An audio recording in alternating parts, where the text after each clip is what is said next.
Muy buenas noches, mis estimados estudiantes. ¿Me confirman, por favor, si me están escuchando correctamente? Sean tan amables.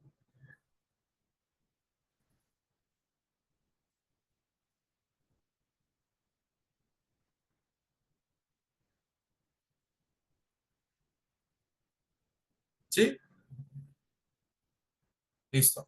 Bien. Vamos entonces a finalizar el estudio del capítulo 6, ¿sí?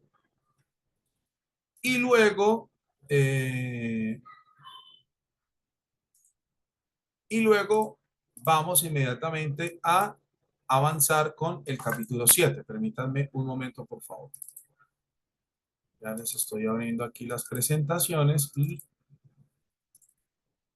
e inmediatamente vamos a continuar. Permítanme un momento, por favor. Listo. Y ya vamos a continuar acá. Vale, buenas noches, bienvenidos y bienvenidas. Sean todos ustedes. Muy bien.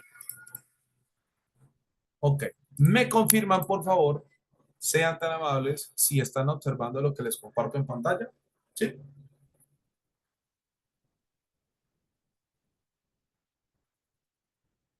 ¿Todos lo ven?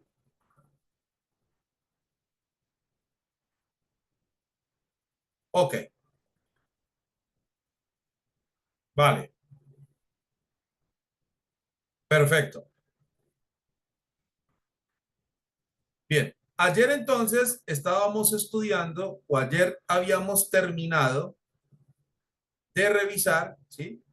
Ayer habíamos terminado, ayer habíamos terminado de revisar el estándar relacionado con la identificación de los requisitos legales y demás aplicables a través de ese instrumento conocido como matriz legal, ¿sí?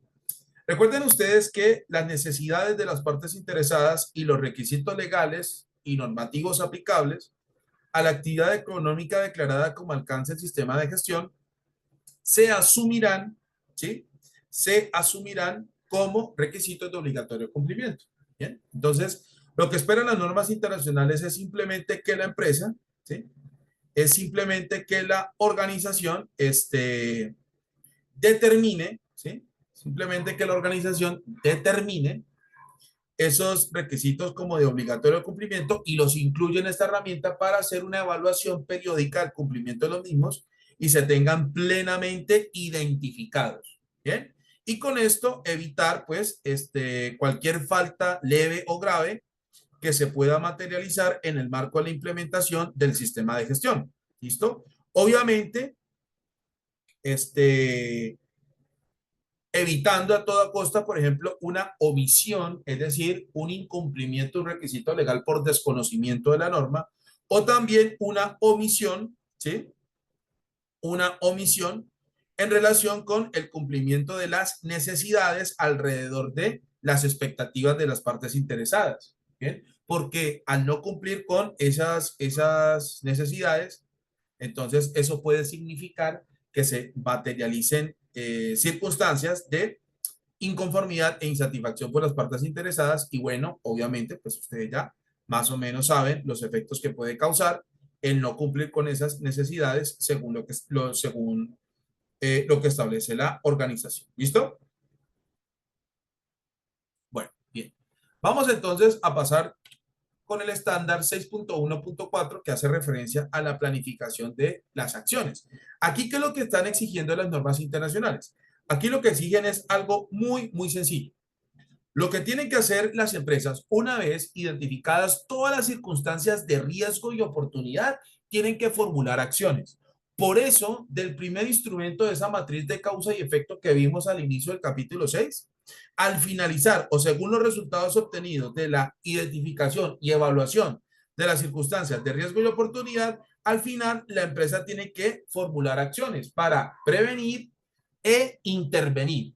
¿Listo? Lo mismo sucede cuando se identificaron los aspectos y evaluaron y valoraron los impactos ambientales. Según los resultados obtenidos de ese proceso de evaluación y valoración, la empresa tiene que formular acciones para evitar que los impactos ambientales potenciales se materialicen e intervenir inmediatamente los impactos ambientales que se estén materializando.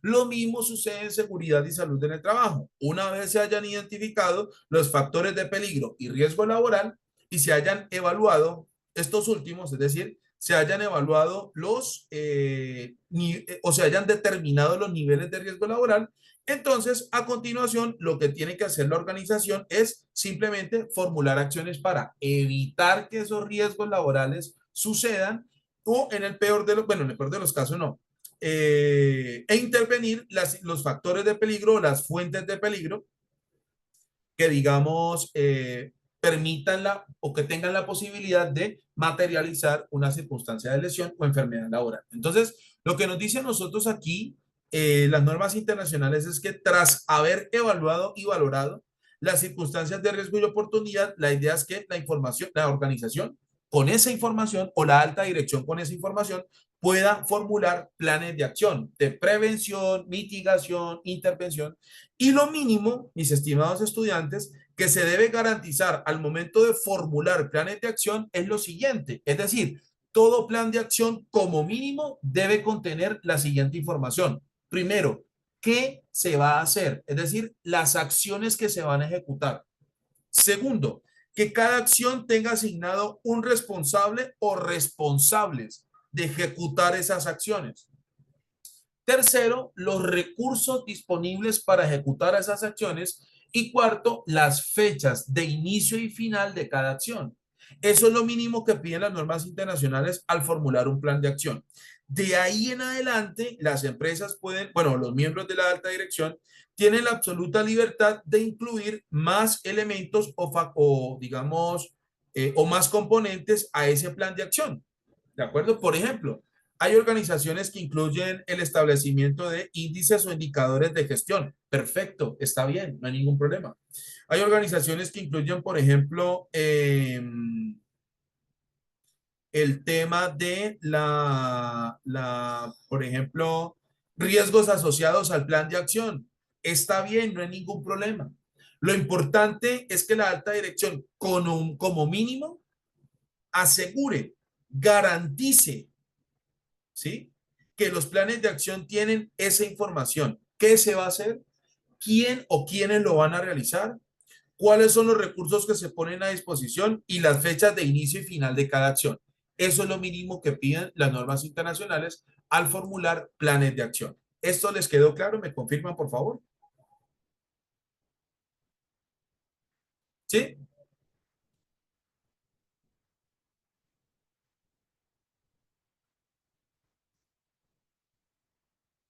¿Listo?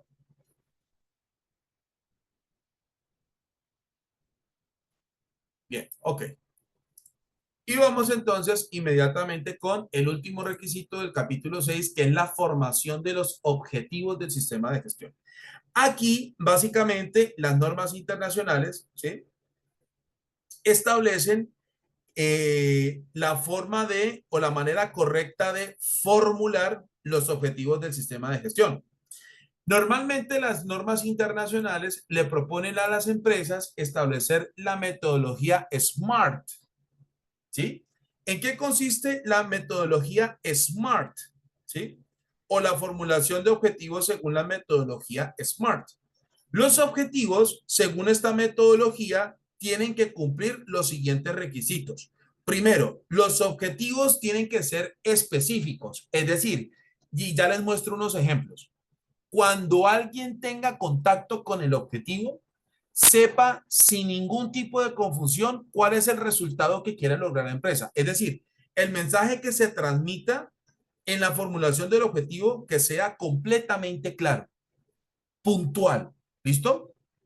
Segundo, los objetivos tienen que ser medibles. ¿Eso qué significa? Que cada objetivo para poderse medir tiene que tener asignada una meta.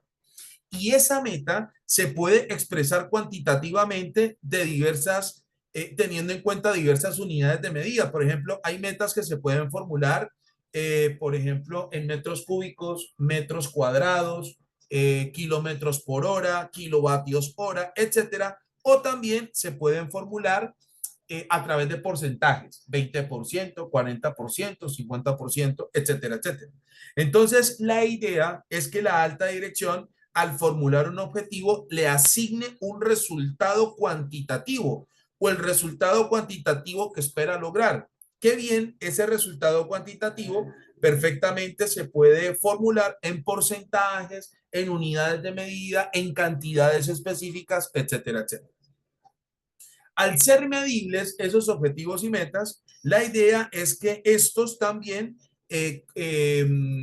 puedan ser que la organización los haya formulado teniendo sus capacidades y limitaciones. Es decir, la idea es que la organización no vaya a copiar y pegar objetivos y metas de otro sistema y que en realidad esos sistemas, perdón, esos objetivos y metas, la organización no los pueda lograr. ¿Qué pasa? Cuando una organización se formula un objetivo y una meta o le asigna una meta, es porque ha sido lo suficientemente consciente, o los miembros de la alta dirección han sido lo suficientemente responsables, sensatos y conscientes de las capacidades y limitaciones de la organización y de acuerdo a esas capacidades y limitaciones, asimismo se formulan los resultados que se esperan lograr. ¿Sí? Entonces tenemos específicos, medibles, alcanzables, el otro son los realizables, es decir, algo que se pueda lograr, algo que se pueda alcanzar. Y por último, ubicados en tiempo, es decir, la organización, la alta dirección, al formular objetivos y metas, tiene que establecer, tiene que ubicar en el tiempo el cumplimiento de ese objetivo, es decir, establecerle plazos o periodos de tiempo para que se sepa con exactitud ese plazo o esa ubicación temporal del objetivo. Ya les muestro un ejemplo. Entonces, según esas características, las normas internacionales también aportan las siguientes consideraciones para formular correctamente los objetivos y metas del sistema de gestión. Por ejemplo, los objetivos y metas tienen que ser coherentes con la política integrada o con la política de cada sistema de gestión. ¿Por qué razón? Recuerden ustedes que los compromisos de la política en sí mismos no son medibles. Por lo tanto, la idea es que de cada compromiso establecido en la política integrada o en la política de cada sistema de gestión, tenga asociado, ¿sí? Tenga asociado un objetivo y su correspondiente meta. ¿Para qué? Para que al momento de medir el cumplimiento de objetivos y metas, se confirme si el compromiso se está cumpliendo o no. Por eso se dice que los objetivos tienen que ser coherentes con la política integrada o con la política de cada sistema de gestión. ¿Me hice entender? ¿Me confirma, por favor? ¿Sí?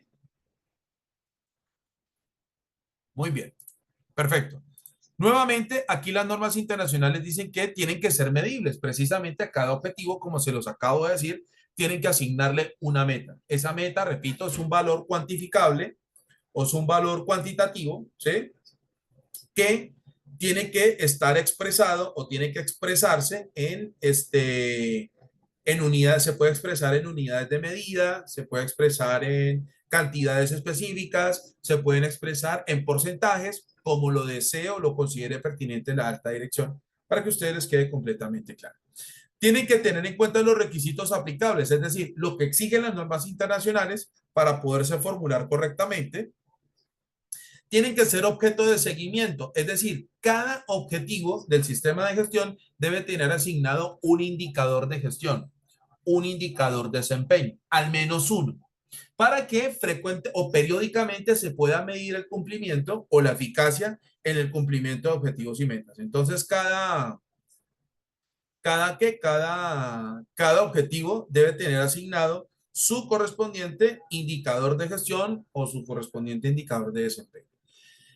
Los objetivos tienen que comunicarse, así como la política tiene que estar al alcance de todos los colaboradores y demás partes interesadas, lo mismo sucede con los objetivos y metas. Tienen que estar al alcance de todos. Como les decía, normalmente las empresas lo que hacen es formular los objetivos y metas en las carteleras institucionales de la organización, como también pueden utilizar la página web institucional, que esa es la que normalmente, ese es el ejercicio que normalmente realizan las empresas, los publican en las páginas web de la organización para que todas las partes interesadas tengan la posibilidad en cualquier momento, a cualquier hora y en cualquier día de la semana tenga la posibilidad de tener contacto con los objetivos y metas y también con la política del sistema de gestión, ¿de acuerdo?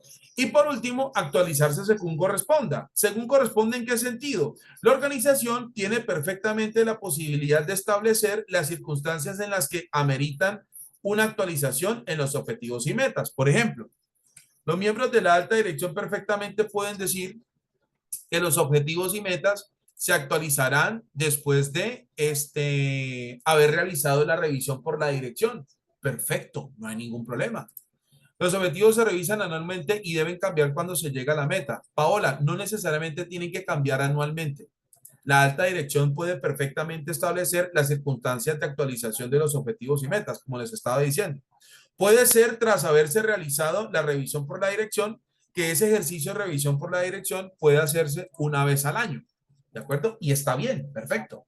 Como también la alta dirección puede decir, los objetivos y metas los vamos a actualizar según los resultados de las auditorías internas. Entonces la empresa también puede perfectamente actualizar objetivos y metas productos de haber considerado los resultados de objetivos y metas, perdón, de la realización de auditorías internas. Las empresas pueden decir, vamos a redefinir los objetivos y metas según los índices de accidentalidad de ausentismo en la organización. Perfecto, no hay ningún problema. Las empresas o los miembros de la alta dirección también pueden decir, vamos a actualizar los objetivos y metas cuando surjan incidentes o accidentes, perdón, incidentes ambientales o emergencias ambientales, según los resultados de la gestión de las emergencias ambientales o la gestión con respecto a la gestión e intervención de las incidentes ambientales. Y no hay ningún problema. ¿De acuerdo? Entonces, la alta dirección tiene la absoluta facultad, tiene la absoluta autonomía de decir cuándo o con qué frecuencia actualizarán los objetivos y metas.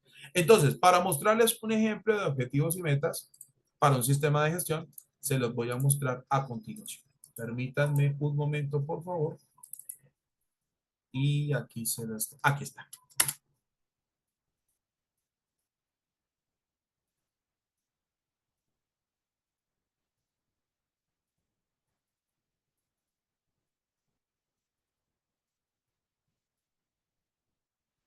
¿Listo? Permítanme un momento, por favor. Un segundo, un segundo. Un segundo. Ya se los voy a mostrar.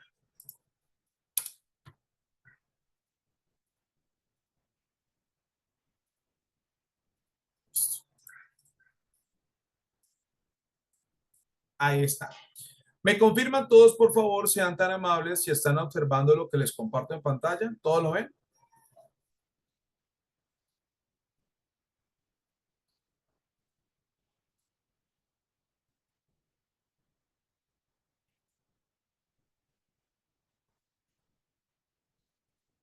¿Listo? Bien. Observen ustedes cómo se formulan los objetivos y metas para un sistema de gestión aplicando los requisitos o estándares que establecen las normas internacionales. Primero, dice cumplir con el 100% de las actividades de prevención e intervención de riesgos y oportunidades en el periodo comprendido entre el 1 de marzo y el 31 de diciembre del 2024. O bueno, coloquémosle 2025. Aquí están todos los elementos que establecen las normas internacionales alrededor de la formulación de objetivos y metas. ¿Listo? Primero, el mensaje es claro. Alguien que lea este objetivo sabe exactamente lo que quiere lograr la empresa en relación con el cumplimiento de este objetivo. Cumplir la ejecución o cumplir con la realización o ejecutar todas las actividades de prevención e intervención de riesgos y oportunidades. Ese es el mensaje. ¿Sí? El mensaje es absolutamente claro. ¿Listo? No hay lugar a dudas o no hay confusión en relación con lo que la empresa quiere lograr al formular este objetivo. ¿Listo? Segundo, lo que ustedes están observando ahí resaltado en color rojo, donde dice 100%, esa es la forma de expresar cuantitativamente el cumplimiento de todos. ¿Sí? Yo no puedo colocar en un objetivo, vamos a cumplir todos. No, tenemos que cuantificar, tenemos que expresar en unidades de medida, pueden ser cantidades, pueden ser porcentajes en este caso, o unidades de medida para poderlo medir cuantitativamente hablando. ¿Listo? Y luego dice que en el periodo comprendido entre el 1 de marzo y 31 de diciembre del 2025. Es decir, aquí se tiene claro el periodo en el cual la empresa tiene que asegurar el cumplimiento de ese objetivo. Ahora, lo que ustedes ven a continuación es la formulación del plan de acción que tiene que acompañar todo objetivo y meta de un sistema de gestión. Es decir, no basta con formular los objetivos y metas. ¿Listo? No basta con que solamente se formulen los objetivos y metas del sistema de gestión. La alta dirección también tiene que definir el plan de acción o las acciones que se van a ejecutar para garantizar el cumplimiento de esos objetivos y metas. Es decir, la empresa tiene que establecer qué va a hacer para garantizar el cumplimiento de objetivos y metas, quiénes van a ejecutar esas acciones, los plazos, es decir, la fecha de inicio y finalización de esas acciones y finalmente los recursos, ¿sí? Los recursos que se van a utilizar para ejecutar esas acciones. Bien, ahora, lo que ustedes están observando en color azul son elementos adicionales que perfectamente la empresa o la alta dirección de la empresa puede incluir dentro de la formulación de objetivos y metas. Es decir, por el hecho de que las normas internacionales establezcan una digamos, unas condiciones mínimas para formular los objetivos, perdón, para formular los planes de acción, no quiere decir, ¿sí? No quiere decir que haya una limitante para que la empresa quiera incluir otros elementos de interés dentro del plan de acción. Perfectamente la empresa puede incluir otros elementos que considere importantes, otros elementos que considere primordiales para formular el plan de acción, ¿sí? Para formular el plan de acción, y que ese plan de acción se pueda ejecutar correctamente. Entonces, por ejemplo, aquí tenemos, ¿sí? Aquí tenemos lo siguiente. Frecuencia de realización, es decir, cada cuánto se van a ejecutar, ¿sí? Cada cuánto se van a ejecutar esas acciones, por ejemplo. Si se van a ejecutar todos los días, una sola vez, cada 2 meses, cada 3 meses, en fin, ¿ya? Y también perfectamente pueden tener, digamos, como un control presupuestal, por decirlo de alguna manera, el costo, es decir, el costo económico, el valor que tiene que asumir la alta dirección para ejecutar esas acciones. Entonces, esos dos elementos perfectamente pueden incluirse, ¿sí? Perfectamente pueden incluirse dentro de la formulación de los planes de acción. ¿Listo? Ahora, como ustedes pueden apreciar acá, está desplegado todas las acciones que se van a ejecutar, los responsables de ejecutar las acciones, la frecuencia de ejecución de las acciones, los recursos, etcétera, etcétera, ¿sí? Hasta ejecutar completamente el plan de acción y finalmente se hace referencia al indicador de gestión que se utilizará o al indicador de gestión que se implementará, ¿sí? Al indicador de gestión que se implementará para garantizar la evaluación y seguimiento al cumplimiento de ese objetivo y meta. Entonces, ustedes tienen en la carpeta de este proceso de capacitación e información, tienen este ejemplo de formulación de objetivos y metas acompañado de su plan de acción para que como formuladores lo puedan aplicar y también como auditores lo puedan evaluar. ¿Me hice entender? ¿Me confirman, por favor, sean tan amables? ¿Sí? ¿Me confirman, por favor?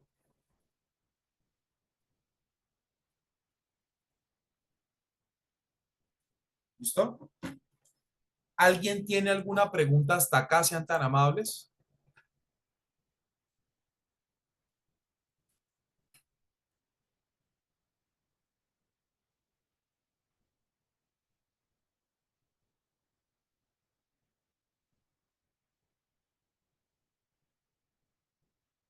¿Listo?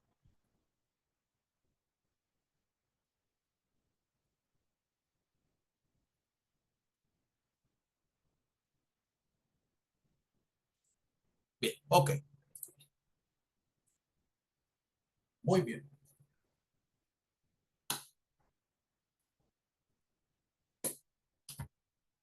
excelente. Perfecto. Y de esta manera finalizamos entonces el estudio del capítulo 6 de las normas internacionales e inmediatamente nos vamos al capítulo 7. Entonces ya entramos en la recta final de nuestro proceso de capacitación y formación. ¿Lo están observando todos? ¿Me confirman, por favor, sean tan amables? ¿Sí? ¿Lo ven? Bien. Aquí, como ustedes pueden apreciar en pantalla, estamos ante el capítulo 7 que hace referencia a apoyo. ¿Qué significa este capítulo? Aquí están contemplados los recursos mínimos que debe asegurar la empresa para poder, bueno, los recursos mínimos que deben asegurar los miembros de la alta dirección para poner en marcha el sistema de gestión. Así de sencillo. En eso consiste este capítulo, ¿sí? Y precisamente empezamos con el estándar 7.1 que se llama recursos, ¿ya? Entonces, como ustedes pueden apreciar, se los voy a mostrar aquí rápidamente, ¿sí? Aquí se los voy a mostrar. Hay ciertos requisitos o ciertos estándares que aparecen definidos en la norma ISO 9001, pero en la norma ISO 14001 y 45001 no aparecen por la siguiente razón. Independientemente de que se trate de un sistema de gestión ambiental e independientemente de que se trate de un sistema de gestión de la seguridad y salud en el trabajo, la empresa tiene que garantizar los recursos para que se ponga en marcha el sistema de gestión. ¿De acuerdo? ¿Listo? Muy buenas noches, mi querido Miguel. Bienvenido a la sesión de hoy, mi hermano. Entonces, ¿qué pasa? Independientemente de que se trate de un sistema de gestión ambiental, independientemente de que se trate de un sistema de gestión de la seguridad y salud en el trabajo, etcétera, etcétera, los miembros de la alta dirección tienen que asegurar la disponibilidad de los recursos para poder lograr que el sistema de gestión funcione correctamente. ¿De acuerdo? Por eso, en el estándar 7.1 de la norma ISO 14001 y 45001 hablan de los recursos en general. ¿De acuerdo? Hablan de los recursos en general. En cambio, en la norma ISO 9001, ahí vamos a ver con exactitud cuáles son los recursos mínimos que se deben asegurar para el sistema de gestión de la calidad. Entonces, ¿esto qué significa?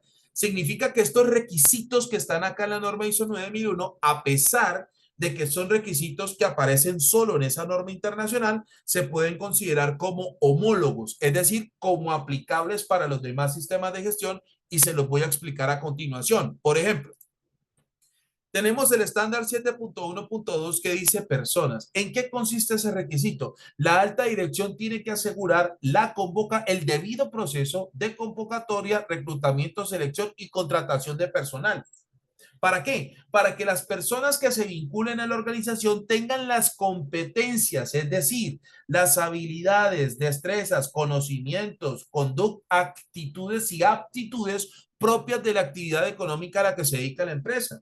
Y resulta que en el marco de la implementación de un sistema integrado de gestión, las personas o la alta dirección perfectamente puede poner requisitos de competencias relacionados con conocimientos ambientales y de seguridad y salud en el trabajo para poder vincular personas a su organización y que estas personas le aporten significativamente a la implementación, mantenimiento y mejora continua del sistema integrado. Entonces, eso significa que este requisito de las personas, estándar 7.1.2, hace referencia a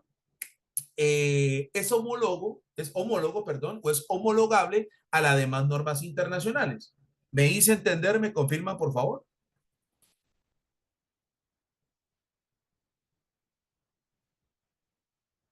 ¿Sí les quedó claro lo que les acabo de decir?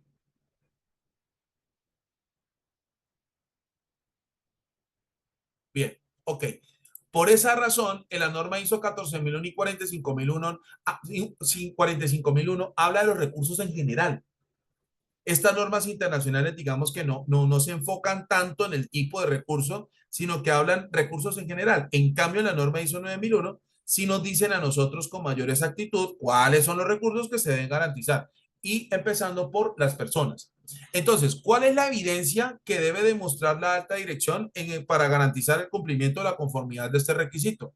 Todas las empresas, para llevar a cabo un debido proceso de convocatoria, reclutamiento, selección y contratación de personal, tienen que establecer los perfiles del cargo, los descriptores del cargo o perfil profesional, como ustedes lo quieran llamar, para que precisamente este proceso garantice la vinculación de personas que cumplan con las necesidades y expectativas en materia de competencias, digamos, conocimientos, actitudes y aptitudes propias de la organización o las que exige la empresa. Entonces, por ejemplo, les voy a mostrar acá, les voy a mostrar aquí un ejemplo. Permítame un momento, por favor. Un ejemplo de perfil del cargo o descriptor del cargo, o descripción del cargo, como ustedes lo quieran llamar. ¿Listo? Permítame un segundo. Aquí tengo uno. Por ejemplo, este que se llama profesional ambiental.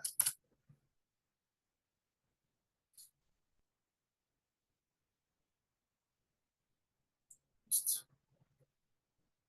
Permítame un momento, por favor, y ya se los voy a mostrar. ¿Me confirman, por favor, sean tan amables si están observando lo que les comparto en pantalla?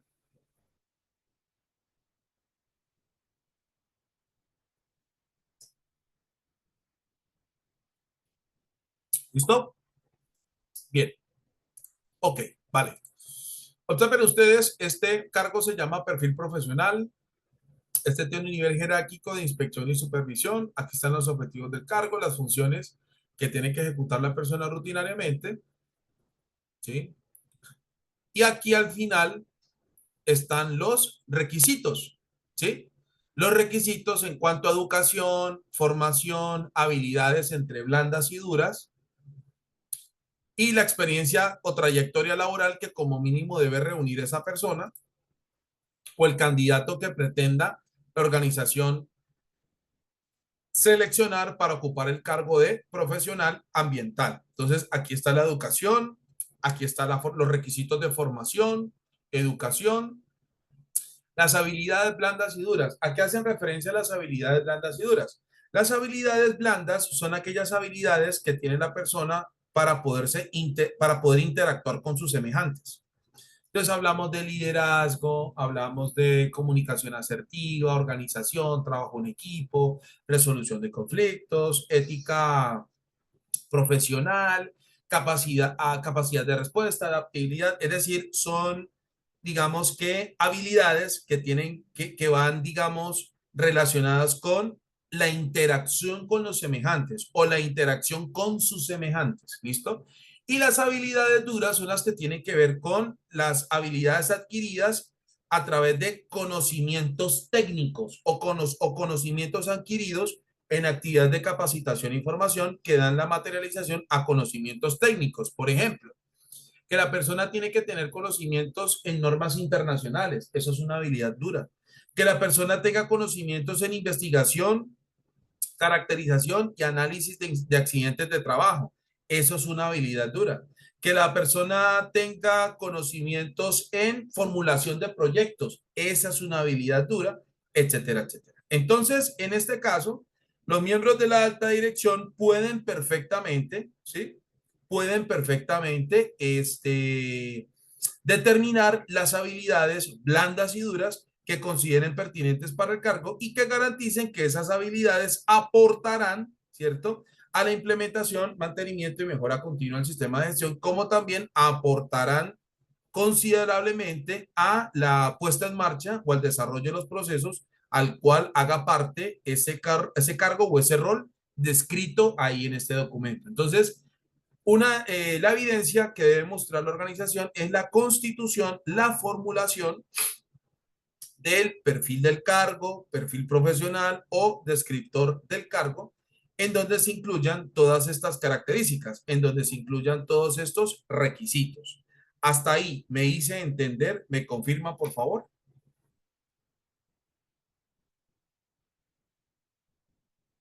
¿Listo? Bueno, muy bien. Vale.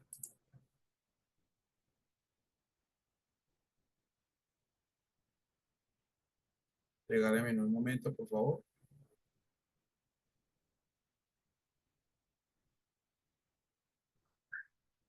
¿Listo? Bien. Entonces, Esa es la evidencia que tiene que mostrar la alta dirección con respecto al cumplimiento de ese requisito de las personas.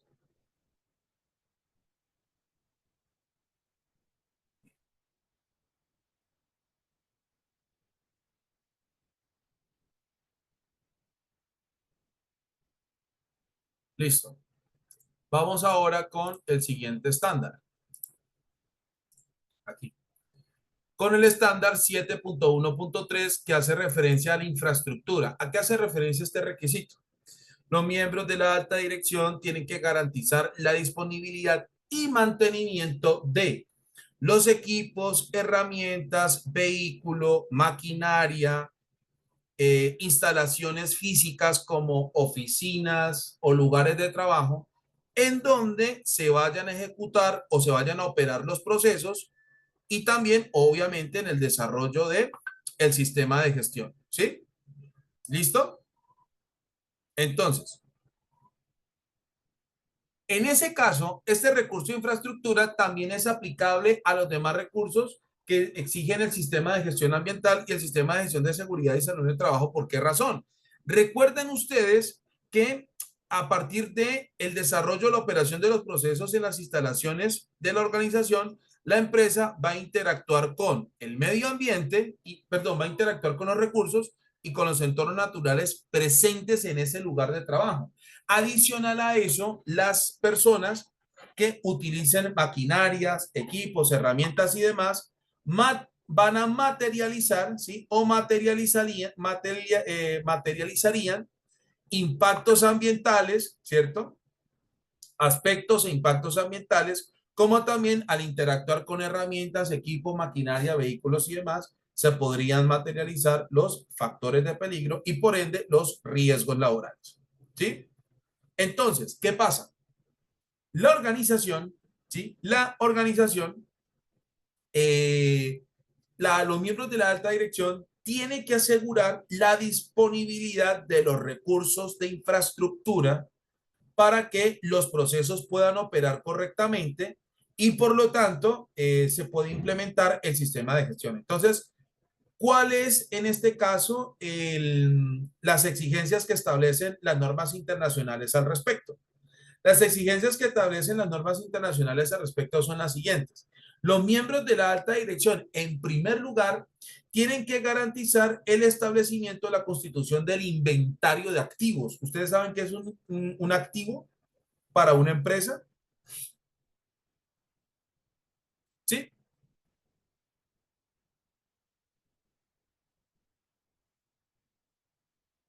Ok.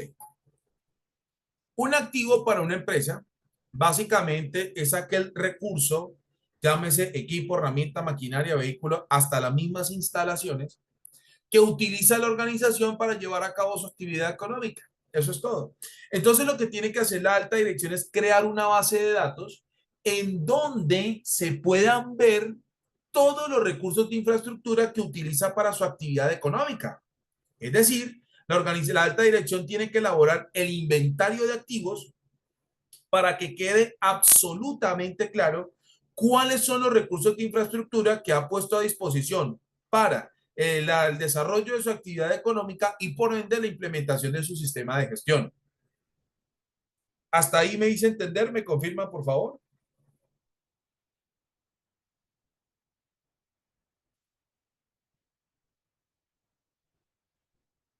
¿Listo?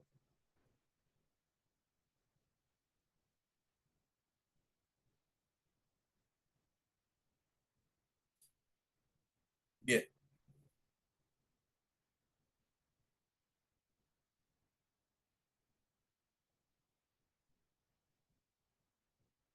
listo. Ok, perfecto. Vale. Ahora, cuando se tengan claros esa base de datos o ese inventario, ¿sí? Ese inventario de recursos de infraestructura, ¿sí? Es decir, que se tengan el inventario de activos fijos, de vehículos, de equipos de cómputo, de herramientas, de maquinaria, de las instalaciones físicas, etcétera, etcétera, ¿sí? Cuando se tenga todo ese inventario, ahora la organización tiene que establecer el plan, o procedimiento para la realización de mantenimientos preventivos y correctivos. Y obviamente ese plan de mantenimientos preventivos y correctivos ejecutarse. Ahora, si la organización no quiere utilizar ese inventario de activos, sino que lo desea, digamos, realizar a través de, por ejemplo, fichas técnicas de equipos y herramientas, perfecto, lo va a poder hacer. ¿De acuerdo? Es decir, las empresas pueden elaborar un solo listado de activos de la empresa o si desea puede identificar individualmente cada recurso de infraestructura. Es decir, puede elaborar una ficha técnica de cada equipo, de cada vehículo, de cada máquina, de cada herramienta, etcétera, etcétera. Y también de esta manera esa información quedará disponible para el sistema de gestión y sobre la cual se tendrán identificados los recursos de infraestructura. Y de esa forma la organización va a poder formular adecuadamente las actividades de mantenimiento preventivo y correctivo y las podrá constituir en un programa o en un plan o en un cronograma de actividad de mantenimiento preventivo y correctivo aplicable para cada recurso de infraestructura. ¿Esto les quedó claro? ¿Me confirman, por favor, sean tan amables?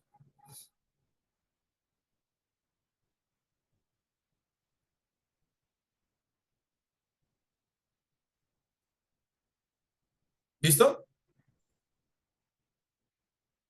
¿Alguien tiene preguntas hasta aquí? ¿Me confirman, por favor? ¿No? Bueno, ok. Hay algo también que hay que tener en cuenta aquí en los recursos de infraestructura, sobre todo con los software o aplicaciones informáticas. Resulta que si la organización desea certificarse en sistema de gestión de la calidad o en un sistema integrado de gestión, por ejemplo, todos los software tienen que estar licenciados. Es decir, que confirmen que es un software original y además esa propiedad de originalidad está a nombre de la empresa. El certificado de originalidad del software tiene que estar a nombre de la empresa y no a nombre de un tercero. Por ejemplo, supóngase que yo soy el gerente general de la organización, el propietario o CEO de la empresa, de mi organización, y resulta que he adquirido un software, por ejemplo, para la evaluación de proveedores, evaluación, selección y evaluación de proveedores, por ponerles un ejemplo, ¿sí? Entonces, la licencia de originalidad del software, de legalidad del software, no puede estar a mi nombre, tiene que estar a nombre de mi organización. Y ese es un requisito en un proceso de certificación que perfectamente nosotros los auditores de certificación solicitamos. Que todo software o aplicación informática que utilice la empresa al desarrollar su actividad económica tiene que estar, tiene que contar con el certificado de originalidad, de legalidad del software y además que esa licencia esté a nombre de la organización para que lo tengan muy en cuenta, porque los sistemas de información también hacen parte de los recursos de infraestructura de una empresa. Hasta ahí me hice entender, sean tan amables. ¿Me confirman, por favor?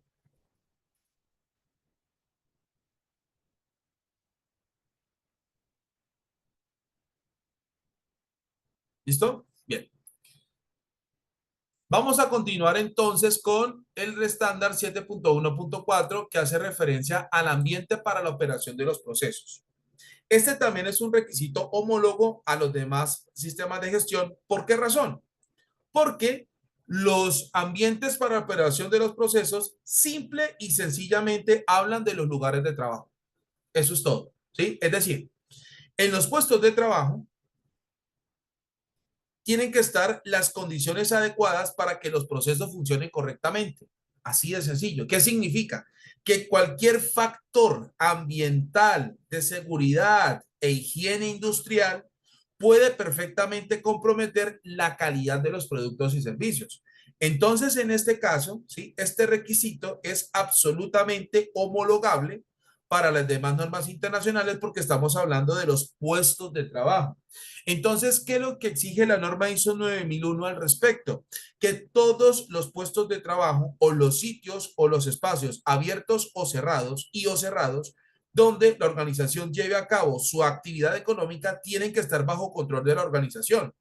Y para esto, las empresas pueden perfectamente llevar a cabo los siguientes ejercicios.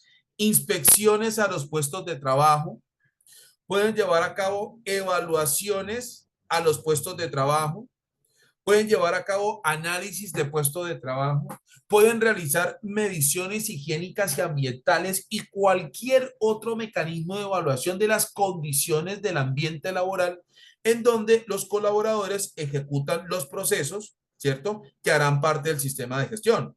Esto que le permitirá a la empresa precisamente identificar cualquier factor de peligro presente en el puesto de trabajo que pueda comprometer la calidad de los productos y servicios, ¿sí? También perfectamente la organización va a poder identificar aspectos ambientales, es decir, maneras y circunstancias con las que las empresas interactúan en ese medio ambiente laboral y que puedan y los impactos ambientales asociados a esos aspectos ambientales puedan comprometer la calidad de los productos y servicios. Entonces, aquí lo que les exigen a las empresas en este caso es que se lleven a cabo medidas de evaluación, medidas de examen a las condiciones o a los medio ambientes laborales o a los puestos de trabajo para poder identificar cualquier circunstancia en materia ambiental y en materia de seguridad y salud en el trabajo que puedan comprometer la calidad de los productos y servicios o que puedan perjudicar la calidad de los productos y servicios. ¿Listo? Hasta ahí me hice entender, sean tan amables. ¿Me confirman, por favor?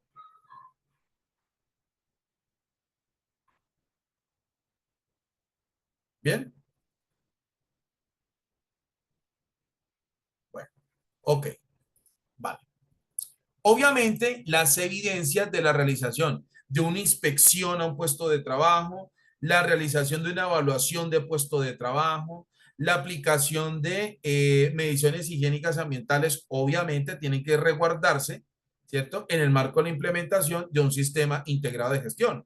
Entonces, este requisito es homólogo con las demás normas internacionales, ya que todos los puestos de trabajo tienen que estar bajo el control de la organización a través de todas estas evaluaciones que perfectamente pueden aplicarse en todos los sitios de trabajo. Vamos entonces con el estándar 7.1.5 que hace referencia a los recursos de seguimiento y medición, ¿sí? Los recursos de seguimiento y medición, como se los había manifestado a ustedes en el capítulo 4, hacen parte de los requisitos que se pueden excluir. ¿Por qué razón? Porque los recursos de seguimiento y medición son aquellos instrumentos que utiliza la empresa para garantizar la fiabilidad y validez de sus productos y servicios a través del uso de instrumentos que sean susceptibles de inspección, ajuste y calibración. Además, esos recursos de seguimiento y medición, como su nombre lo indica, arrojan resultados en unidades de medida que le permiten a la organización garantizar que el producto y servicio va a lograr la conformidad y satisfacción de sus usuarios. Bien.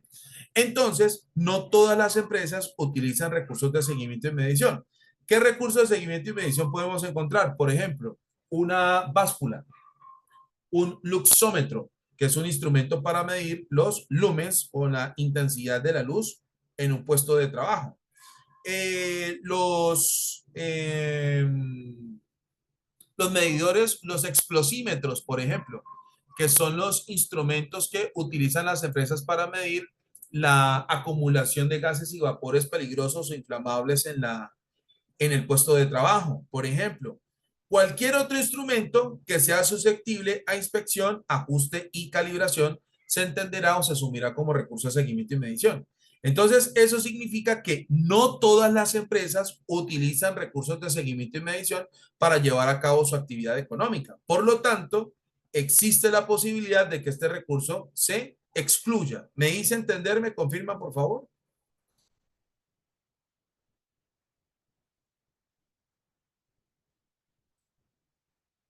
¿Listo?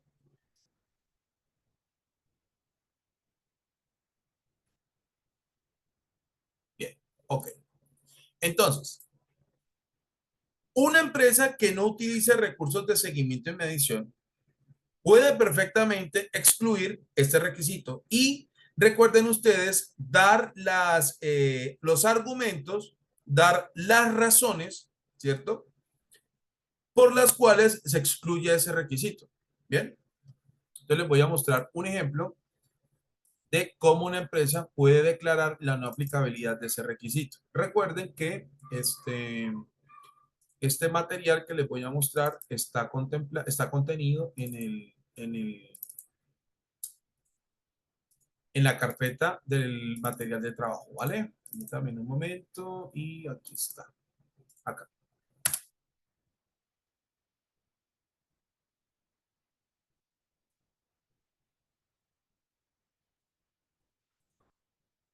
Listo, permítanme un momento, por favor, y ya se los voy a mostrar a continuación. Bien. ¿Están todos observando, sean tan amables, lo que les comparto en pantalla? ¿Sí? Bueno, muy bien. Aquí lo que ustedes ven en pantalla es en el ejemplo 1, ¿sí? Cómo una empresa puede declarar, es un ejemplo, es un modelo de declaración de no aplicabilidad de ese estándar 7.1.5. Dice así: la empresa XYZ SA, de acuerdo con el alcance de su sistema integrado de gestión, ¿sí? La empresa, de acuerdo con el alcance de su sistema de gestión integrado o su sistema de gestión de calidad, ha determinado que el requisito 7.1.5 recursos de seguimiento y medición no es aplicable, ya que para el aseguramiento de la viabilidad y fiabilidad, la validez y fiabilidad de sus servicios o productos, no es necesario realizar mediciones u otro tipo de seguimiento a través de instrumentos de medición que sean susceptibles a inspección, ajuste y calibración. Esa podría ser la forma de argumentar o presentar las razones por las cuales no se va a aplicar o se estaría excluyendo ese requisito o declarando como no aplicable ese requisito. Bien. Entonces, cuando las empresas contemplen que efectivamente no utilizan recursos de seguimiento y medición para garantizar la confiabilidad y la validez de sus productos y o servicios, entonces perfectamente pueden declarar la no aplicabilidad de ese estándar. ¿Listo? La norma ISO 9001 no pide que se debe calibrar una empresa que tenga 17025. No, Paola, a menos que se trate de un laboratorio. Las empresas que se dediquen a la prestación de servicios de metrología, por ejemplo, o sea, un laboratorio un laboratorio de ensayo, por ejemplo, en fin, esas empresas sí están obligadas a implementar la norma 17025, pero empresas que presten servicios profesionales, empresas que presten los servicios de comercialización y fabricación, empresas que presten los servicios de fabricación y producción, no necesariamente tienen que estar certificadas en norma ISO 17025 para declarar la no aplicabilidad o la aplicabilidad de ese requisito. Repito, a menos que sea una empresa que se dedique a actividades propias de un laboratorio. Me hice entender, mi estimada compañera Paola, y para todos, ¿me confirman, por favor? ¿Sí? ¿Vale? Con mucho gusto. Perfecto. Entonces, aquí como ustedes pueden apreciar, esta sería la manera o la forma de declarar la no aplicabilidad de ese requisito del estándar 7.1.5, recursos de seguimiento y medición. Este ejemplo ustedes lo tienen ahí en la carpeta de el material de estudio, ¿vale? Bien. Ahora, ¿qué tienen que hacer las empresas en este caso? Que en definitiva no pueden declarar la exclusión de ese requisito, es decir, que definitivamente sí lo tienen que cumplir. Primero, todos los recursos de seguimiento y medición tienen que estar incluidos en ese inventario de activos. ¿Para qué? Para poderlos vincular al sistema de gestión. Tienen que estar plenamente identificados. ¿Cuál es el tipo ¿Cuál es el tipo de recurso de seguimiento y medición? Marca, modelo, referencia, qué es lo que hace ese recurso de seguimiento y medición, etcétera, etcétera, e incluirlo dentro de esa base de datos o ese inventario de activos que debe elaborar la organización con respecto a los recursos de infraestructura. Bien. Segundo, esos recursos de seguimiento y medición, a ser susceptibles a actividades de calibración, inspección y ajuste, tienen que obviamente contar con su respectivo certificado de inspección, ajuste y calibración. ¿De acuerdo?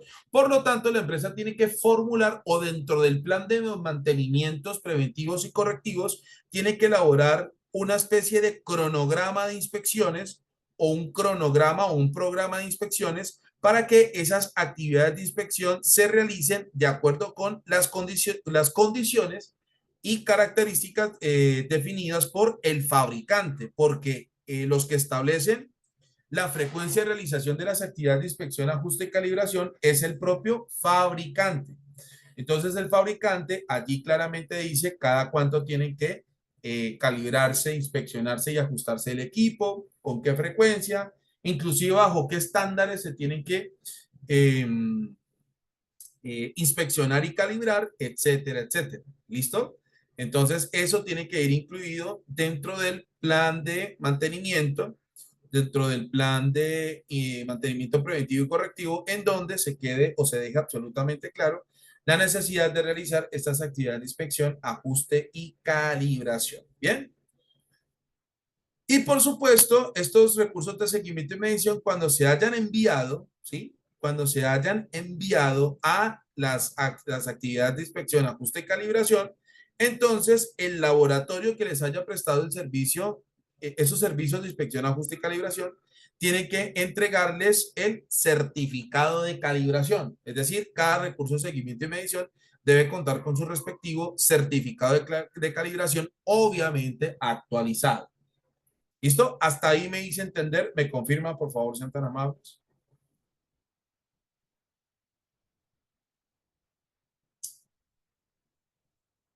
¿Listo?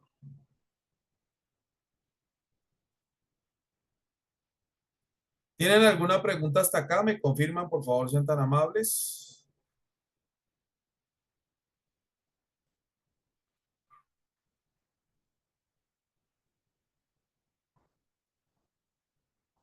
¿Tienen alguna pregunta hasta acá, por favor? ¿Me confirman? ¿No? Bueno, ok. Y también, y también, esto incluye, ¿sí? Esto incluye lo siguiente. Estas medidas de control, administración y aseguramiento de los recursos de seguimiento y medición aplica también para aquellos recursos de seguimiento y medición que subcontrate, rente o alquile la empresa. Es decir, supónganse ustedes que nosotros llevamos a cabo una actividad económica en la que es absolutamente necesario la utilización de recursos de seguimiento y medición. Y supongan ustedes que nosotros o nuestra empresa no tiene los recursos suficientes para comprar o hacerse de recursos de seguimiento y medición. Entonces, en este caso, nuestra empresa no tiene más remedio que acudir a un proveedor de recursos de seguimiento y medición para podérselos rentar y utilizarlos cuando nosotros, pues, se genere la necesidad. ¿Sí? Entonces, los recursos de seguimiento y medición que sean suministrados por terceros o por contratistas o proveedores, también hay que asegurarse que estén en perfectas condiciones de inspección, ajuste y calibración. Es decir, nosotros como organización tenemos que, ¿sí? Tenemos que decirle, exigirle al proveedor o al tercero que los recursos de seguimiento y medición que nos permita o nos ponga a nuestra disposición tienen que estar en perfectas condiciones de inspección, ajuste y calibración. Bien, dado que las condiciones en las que se encuentren los recursos de seguimiento y medición perfectamente pueden comprometer, es decir, pueden perjudicar el aseguramiento de la calidad de nuestros productos y servicios o de los productos y servicios que genere la organización, ¿vale? Entonces, por lo tanto, así se traten de recursos de seguimiento y medición suministrados por terceros, entonces, estos también tienen que estar, obviamente, en condiciones de inspección, ajuste y calibración.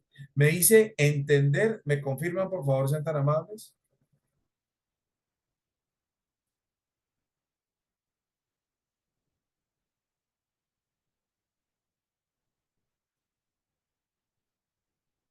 ¿Listo? Entonces, eso es lo que tiene que cumplir la organización en cuanto a este requisito de los recursos de seguimiento y medición. Las empresas que no tengan, digamos, la posibilidad de poderlo excluir. ¿Listo? Bien. Vamos entonces ahora con el estándar 7.1.6, que hace referencia a los conocimientos de la organización. Y este requisito también es homologable, ¿sí? Este requisito también es homologable con las demás normas internacionales. ¿Por qué razón? ¿A qué hace referencia a los conocimientos de la organización? Las empresas tienen que documentar los criterios de actuación o crear métodos de trabajo documentados para la operación de los procesos. O en otras palabras, los procesos deben contar con procedimientos instructivos, manuales, procedimientos instructivos, manuales, protocolos, reglamentos que le digan a todas las personas de la organización qué tareas deben hacer, cómo las deben hacer, cada cuánto las deben hacer, cuáles son los recursos que se pusieron a disposición para la ejecución de esas tareas y las razones por las cuales se tienen que realizar esas tareas. ¿Y en dónde las vamos a encontrar? En un procedimiento, en un manual, en un instructivo, en un reglamento, etcétera, etcétera, etcétera. Y eso hace parte del saber hacer de la organización. Es decir, eso hace parte del know-how de la empresa, la forma en la que la organización determina, establece pertinente la ejecución y operación de sus procesos. ¿Me hice entender? ¿Me confirman, por favor? ¿Listo? Entonces, lo mismo aplica para los demás sistemas de gestión. ¿Por qué razón? Porque como resultado de la identificación de las circunstancias de riesgo y oportunidad para que se puedan aplicar correctamente las medidas de prevención, intervención y mitigación de riesgos y oportunidades, las empresas tienen que crear métodos de trabajo documentados o tienen que documentar sus métodos de trabajo. Por ejemplo, que de acuerdo con la evaluación y valoración de los impactos ambientales, la organización estableció pertinente como medida de control operacional la implementación de un programa de residuos sólidos o un programa de gestión integral de residuos, por ponerles un ejemplo, ¿sí? Entonces, para que ese programa se pueda ejecutar satisfactoriamente, ¿qué hay que hacer? Documentarlo. Decir qué tareas se tienen que realizar, cada cuánto se tienen que realizar, los plazos de ejecución de esas tareas, quiénes son los responsables de ejecutar esas tareas, los recursos que se ponen a disposición para ejecutar esas tareas, etcétera, etcétera, etcétera, y obviamente disponer esos criterios de actuación o esos métodos de trabajo como información documentada para que todos los encargados de ejecutar esas tareas lo hagan de manera estandarizada, es decir, de manera uniforme. Y allí la organización está creando los conocimientos o su saber hacer y se los está transmitiendo a todos los colaboradores. Lo mismo en materia de seguridad y salud en el trabajo. Supóngase que la organización, de acuerdo con la identificación, evaluación y valoración de riesgos laborales, determinó la elaboración de un procedimiento para la realización de tareas de manera segura en alturas. ¿Cómo se va a materializar esa medida? Documentándola. Así de sencillo, estableciendo las tareas que se tienen que hacer, quiénes la tienen que hacer, qué recursos se van a utilizar para ejecutar esas tareas, cada cuánto se ejecutan esas tareas, etcétera, etcétera. Y eso se convertirá en un procedimiento, en un instructivo, en un manual, en un protocolo, en un reglamento, en donde la información contenida en esos métodos de trabajo obviamente harán parte de la materia prima para crear conocimiento por parte de la organización. ¿Les quedó claro entonces el estándar 7.1.6 denominado conocimientos de la organización? ¿Me confirman, por favor?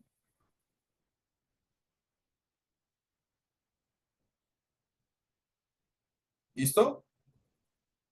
¿Alguien tiene alguna pregunta hasta acá? Sean tan amables.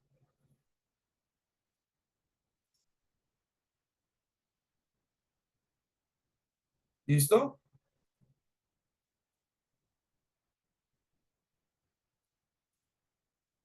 Bien. Bueno, ok.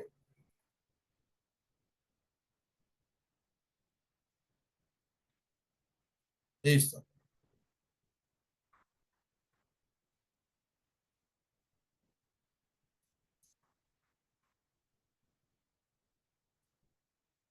Muy bien. Vamos ahora a continuar con los demás estándares que están contemplados en el capítulo 7 y que obviamente son comunes o son transversales a los demás, a las demás normas internacionales. ¿Listo? Entonces, tenemos lo siguiente, el estándar 7.2, perdón, denominado competencia. ¿A qué hace referencia este estándar para las tres normas internacionales? Recuerden ustedes que había un estándar 7.1.2 que se llama personas. Entonces, sobre el cual se establecen o se deben definir unos requisitos para poder llevar a cabo el debido proceso de convocatoria, reclutamiento, selección y contratación de personas. Dentro de esos requisitos, obviamente, están las competencias, es decir, los conocimientos, las habilidades, las destrezas, las actitudes y las aptitudes que establece la organización como requisitos para poder vincular personal a su infraestructura. Entonces, ahora, ¿de qué se trata la competencia? La idea es que las personas que hacen parte de una empresa adquieran, desarrollen y mejoren continuamente las competencias propias del negocio. ¿Por qué? Porque según el estándar 7.1.6, la empresa crea sus propios conocimientos y en este estándar se les exigen que esos conocimientos se conviertan en competencias, es decir, que los conocimientos trasciendan los documentos, que los conocimientos trasciendan los procedimientos donde están contemplados. Entonces, eso significa que la organización tiene que llevar a cabo el suministro, desarrollo y mejora continua de las competencias relacionadas con esos conocimientos de la organización. En otras palabras, para cumplir con este requisito, las organizaciones tienen que hacer dos cosas.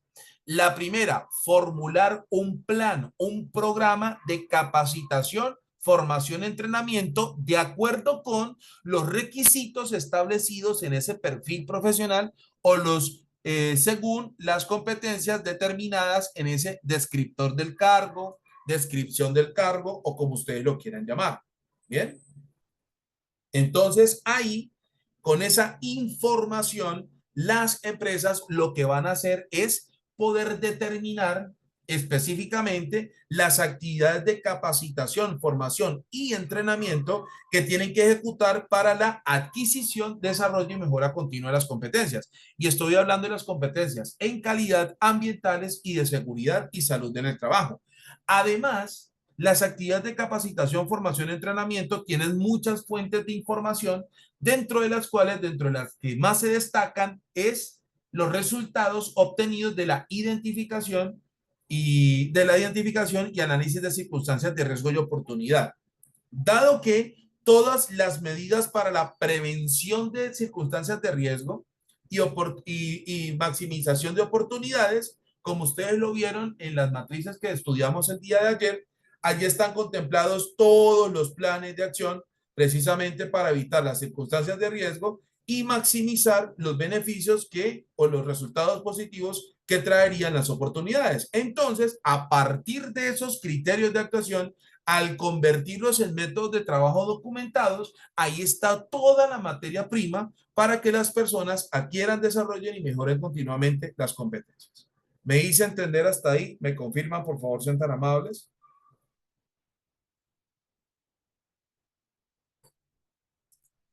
¿Listo? Bien, entonces, la primera evidencia, ¿sí? La primera evidencia que tiene que generar la alta dirección es la siguiente: la formulación del plan o programa de capacitación, formación y entrenamiento. ¿Listo? Según las fuentes de información que les acabo de mencionar. ¿Vale? Ahora bien, para que a ustedes les quede claro, hay una diferencia entre capacitación, formación y entrenamiento. ¿Cuál es la diferencia? La diferencia es la siguiente. ¿Qué es capacitar? Capacitación es el ejercicio a través del cual una persona que tiene toda la preparación profesional, técnica y científica, tiene toda la trayectoria laboral que le da la autoridad suficiente para hablar acerca de un tema. Por ejemplo, los años que yo tengo como formulador de sistemas de gestión y como auditor de sistemas de gestión, ¿sí?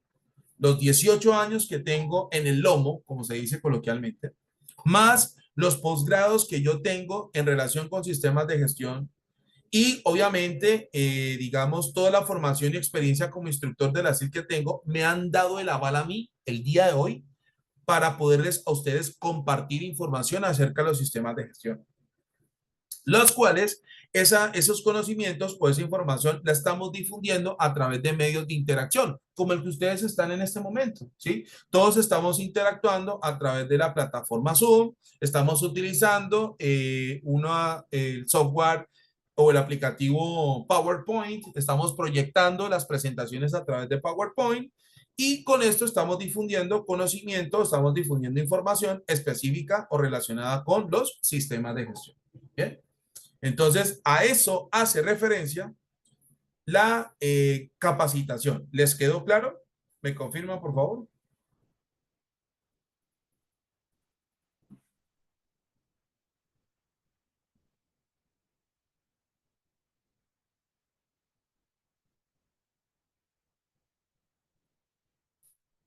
¿Listo?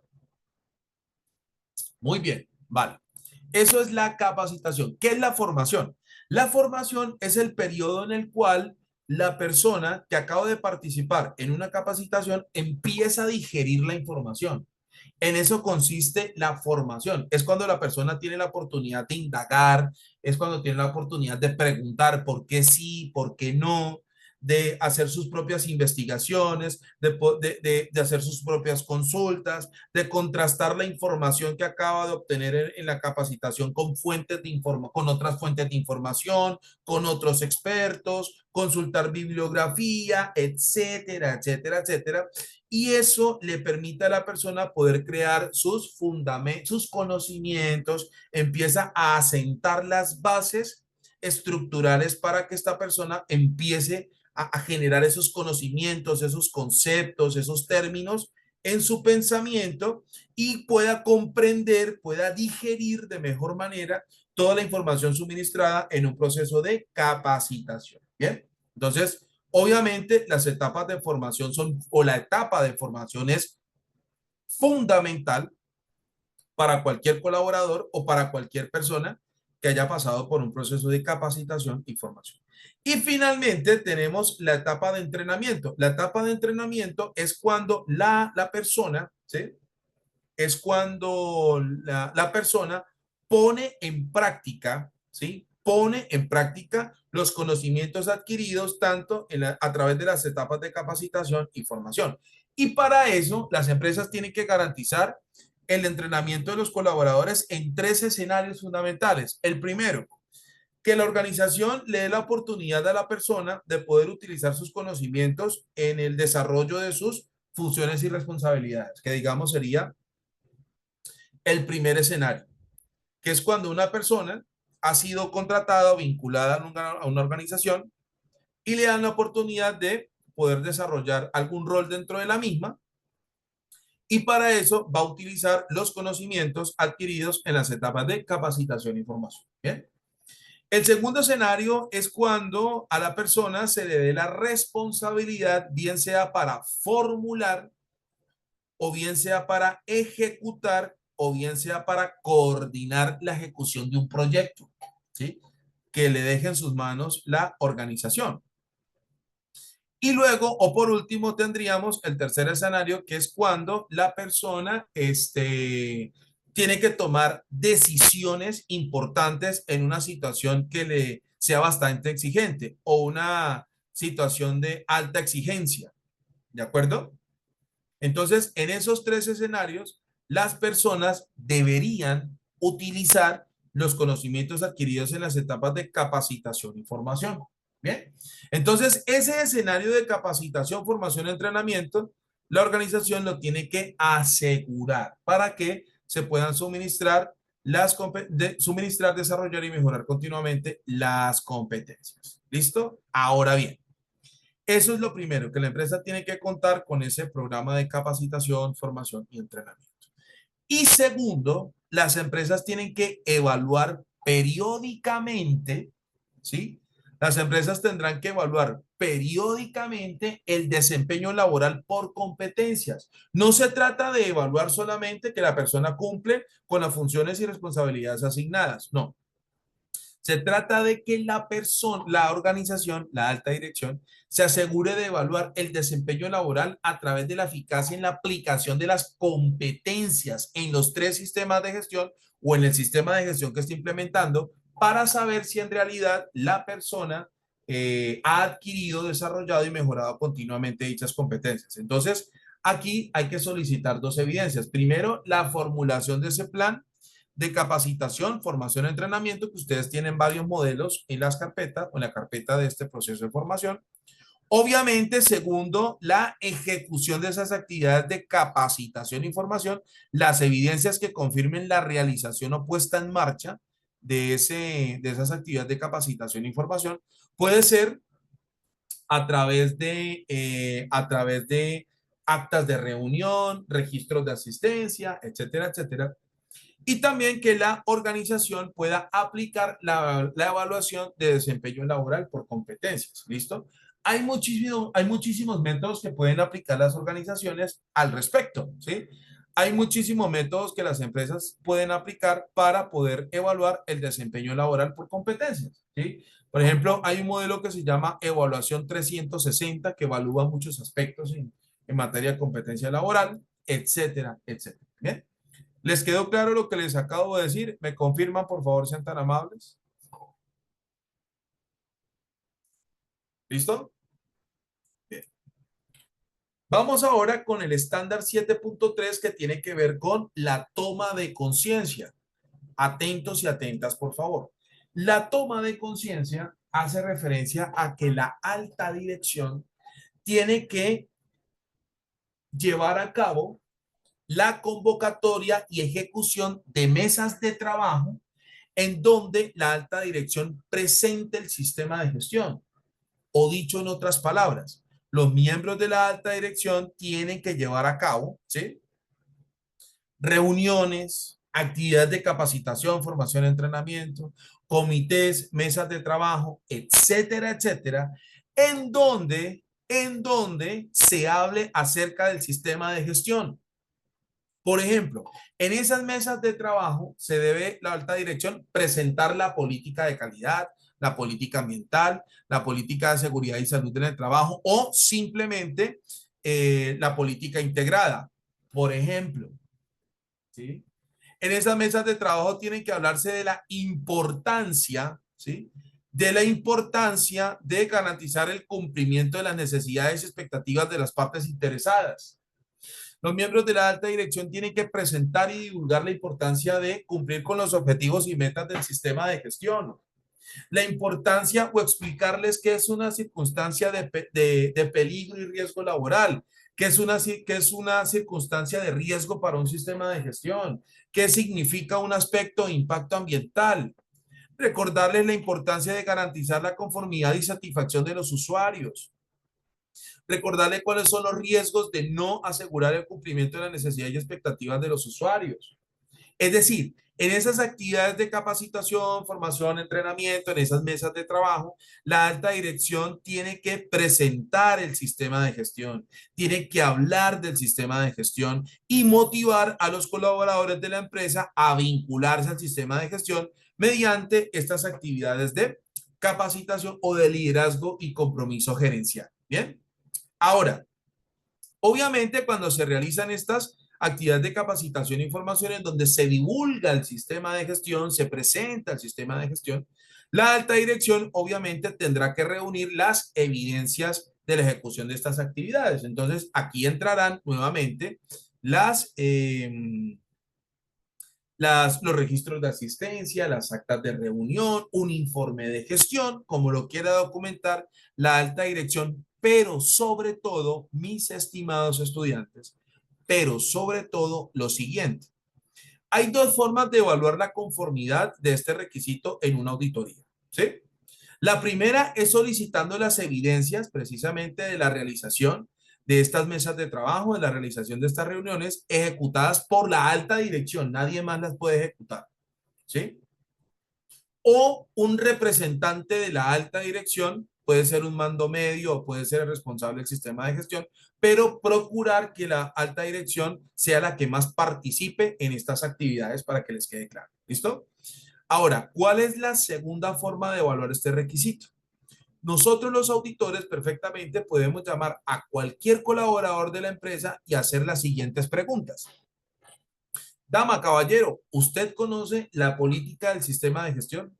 Sí, la respuesta puede ser sí, claro, señor auditor, yo la conozco. Perfecto. ¿Usted me la puede explicar con sus palabras?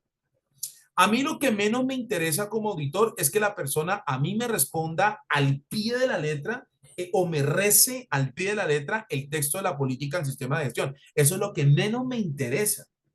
A mí lo que en realidad me interesa es que la persona con sus propias palabras demuestre que conoce la política, sabe de qué se trata, sabe de la importancia de lograr que se cumpla la política, sabe la razón por la cual un sistema de gestión debe contar con una política y lo haga de manera natural, de manera fluida, que se demuestre que la persona sabe de la existencia de la política, pero más allá de eso, que conozca precisamente los elementos que caracterizan la importancia de o permiten evidenciar la importancia de la formulación de la política del sistema de gestión. ¿Vale?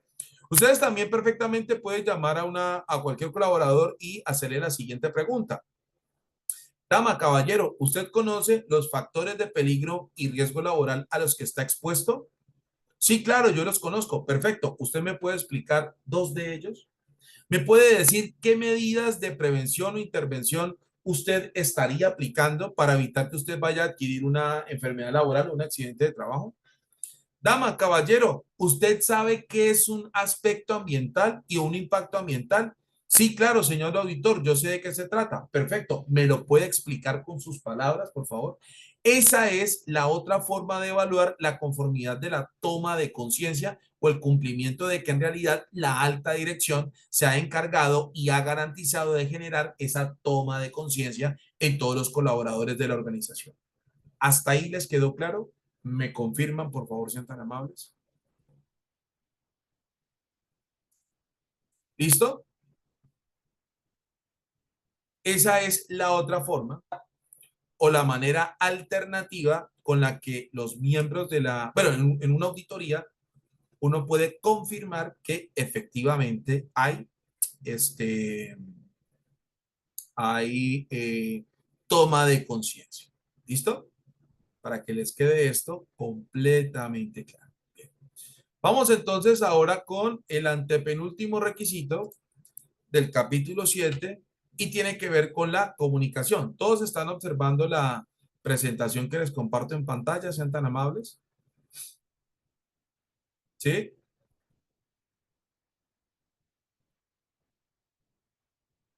Bien,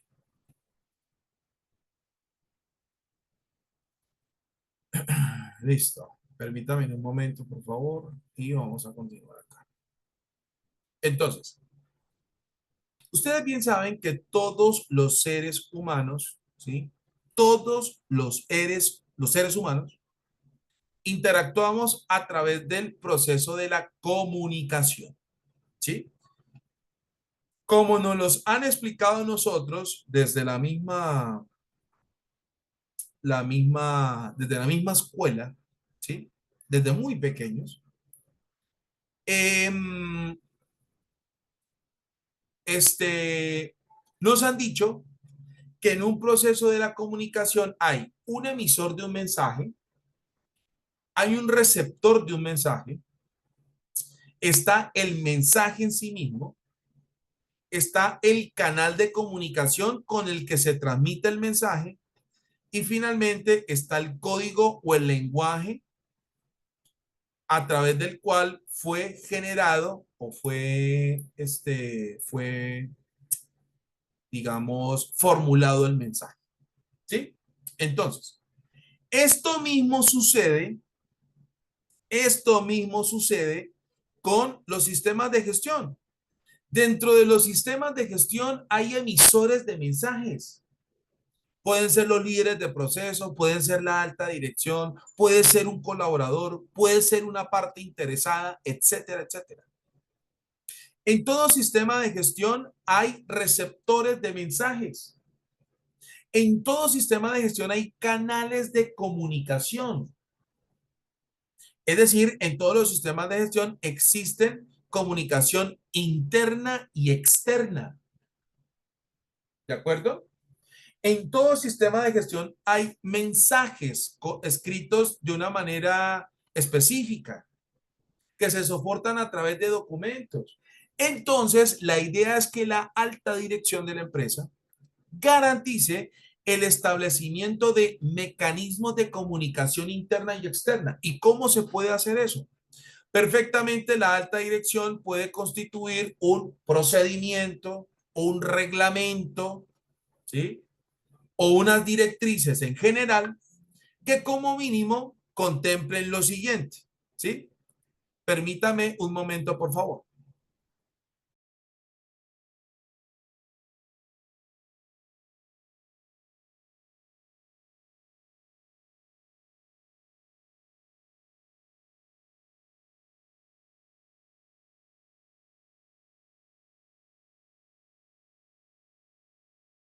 ¿Listo? Entonces la organización tiene que implementar algún procedimiento, alguna metodología o algún reglamento que como mínimo debe contener la siguiente información.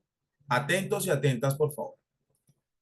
Primero, ¿qué comunicar? Es decir, ¿qué tipo de información se va a comunicar? Esto va directamente ligado a los requisitos de confidencialidad y seguridad de la información que establezca la propia empresa. Es decir, es decir,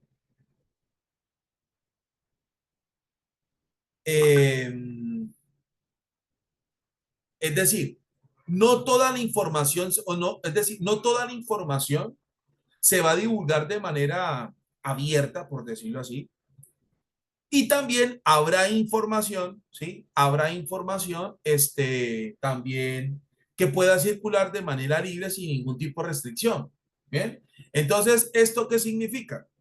Significa que la empresa tiene que establecer qué tipo de información va a comunicar, porque lo que viene dentro de ese qué comunicar o qué tipo de información divulgar también establece el cuándo comunicar, es decir, en qué momento se va a divulgar esa información, en qué instante, en qué circunstancias se va a comunicar esa información.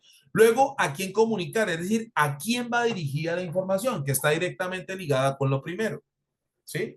Entonces, cuando se establezcan las condiciones de seguridad y confidencialidad de la información, la empresa puede perfectamente establecer a quién le hará llegar esa información, quiénes serán los destinatarios de esa información. ¿Listo? ¿Cómo comunicar? Hace referencia a los medios de comunicación que se van a utilizar. Correos electrónicos, la red interna de comunicación, también conocida como intranet, la divulgación a través de información documentada, a través de actas o memorandos, en fin, la organización tiene la posibilidad de determinar los canales de comunicación para divulgar la información relativa con el sistema de gestión. Y finalmente tenemos quién comunica, es decir, quiénes son los responsables de emitir esa información. ¿Listo? ¿Me hice entender, sean tan amables?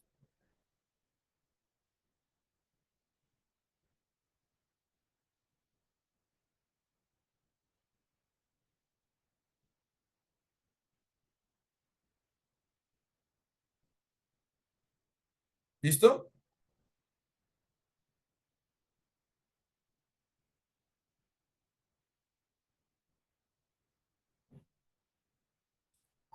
Esa información que les acabo de mencionar, las empresas la pueden representar de la siguiente manera. Permítanme un momento, por favor, y ya se los voy a mostrar.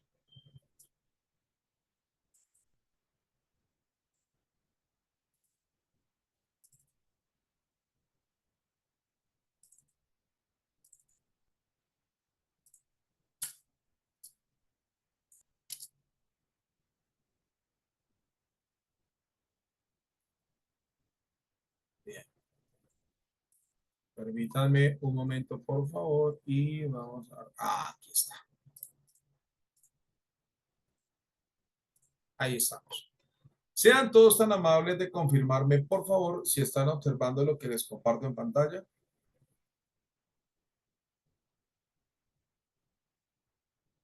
¿Listo? Bien. Observen ustedes, aquí simplemente, ¿sí? Aquí simplemente hay una presentación, ¿sí? De lo que los aspectos en relación con el aseguramiento de la comunicación que establecen las normas internacionales. ¿Listo? Entonces, un qué comunicar, es decir, la información que se va a comunicar, el cómo comunicar, como ustedes pueden apreciar aquí en esta base de datos, están todos los medios de comunicación institucionales que haya considerado pertinente la empresa para la divulgación de la información. La divulgación de la información tiene que ser bidireccional, es decir, la comunicación debe fluir de manera interna y externa. ¿Listo? Entonces, aquí hay que tener en cuenta que al momento de formular esta base de datos, debe tener en cuenta la alta dirección que la información tiene que circular en ambos sentidos, interna y externamente, para que a ustedes les quede súper claro. Y a continuación tenemos el cuándo comunicar, es decir, en qué momento se va a comunicar esa información, después de un informe, después de una auditoría, después de una reunión, todos los días, mensualmente, trimestralmente, etcétera, etcétera, etcétera. ¿De acuerdo? Aquí se va a hacer referencia a la divulgación o la frecuencia de divulgación de esa información. Y esa frecuencia de divulgación la puede perfectamente establecer la alta dirección. ¿Listo? Luego, aquí, ¿quién comunica? Es decir, el responsable o los responsables de divulgar esa información. Y finalmente, aquí, ¿a quién se le comunica? Es decir, cuáles son o quiénes son los clientes de esa información o los destinatarios de esa información. ¿Listo? Me dice entender, me confirma, por favor.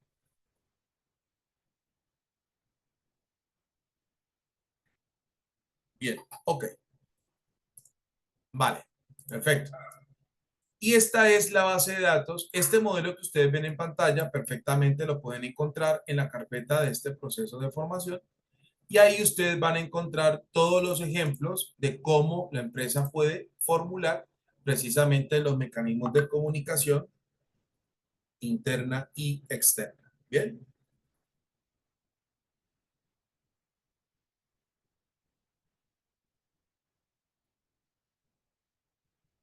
bien, ok. Entonces, de esta forma o de esta manera, este, se pueden formular o se puede garantizar el proceso o el debido proceso de comunicación eh, dentro de un sistema de gestión. ¿Me hice entender?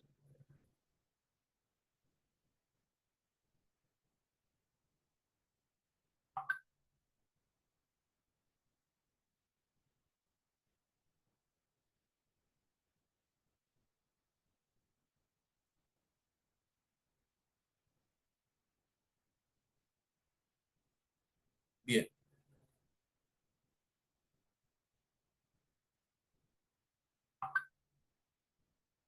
ok, perfecto. Y vamos ahora a revisar el último estándar del capítulo 7 que tiene que ver con la administración y control de la información documentada. Ahí está. Estándar 7.5 relacionado con la información documentada. Bien. ¿A qué hace referencia este estándar o este requisito? Es muy sencillo. La organización o la alta dirección tiene que formular los, eh, tiene que formular las medidas pertinentes para garantizar el correcto proceso de administración y control de la información documentada. ¿Qué medidas exigen las normas internacionales al respecto? Bueno, primero que todo, las normas internacionales le exigen a la alta dirección que formule un método de trabajo documentado, llámese procedimiento instructivo, manual, etcétera, en donde se describa lo siguiente. Primero, ¿quiénes son los responsables de la creación de los documentos del sistema de gestión.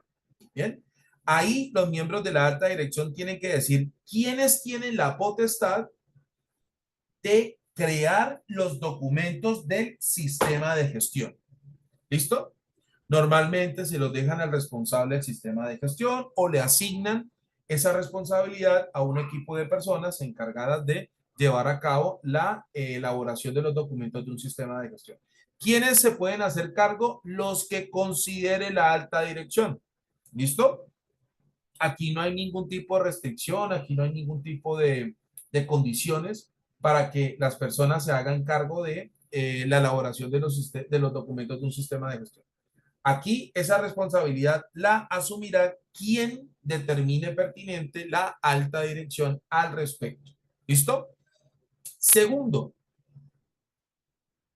una vez elaborados los documentos, la alta dirección tiene que determinar quiénes son los responsables de revisar y aprobar el uso y divulgación de esos documentos.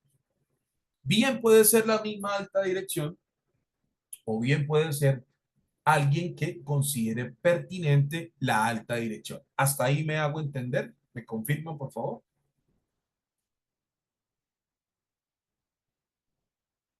¿Listo?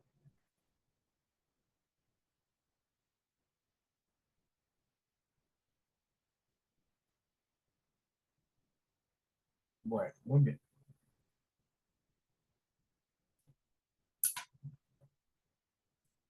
Bien. Después de que se hayan revisado y aprobado los documentos, lo que viene a continuación es lo siguiente. Dentro de ese procedimiento, método de trabajo, etcétera, etcétera, como ustedes lo quieran llamar, se tiene que establecer ahora lo siguiente: ¿cómo se van a entregar los documentos?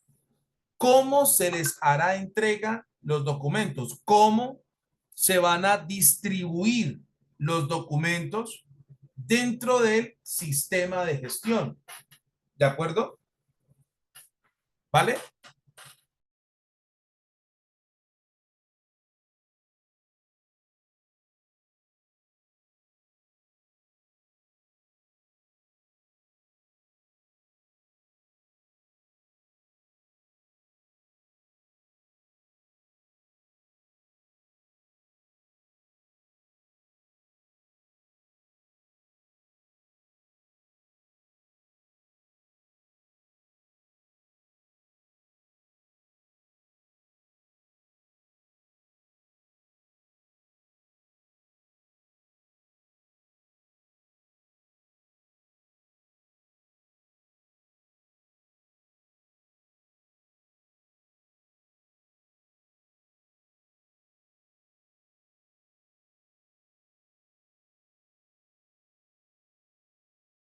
Permítanme un minuto, por favor.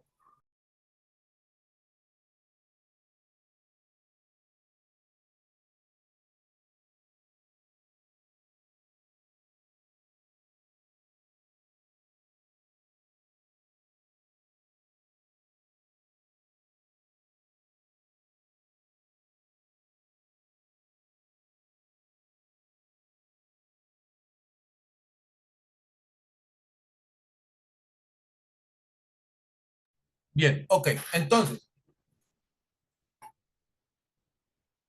ahora,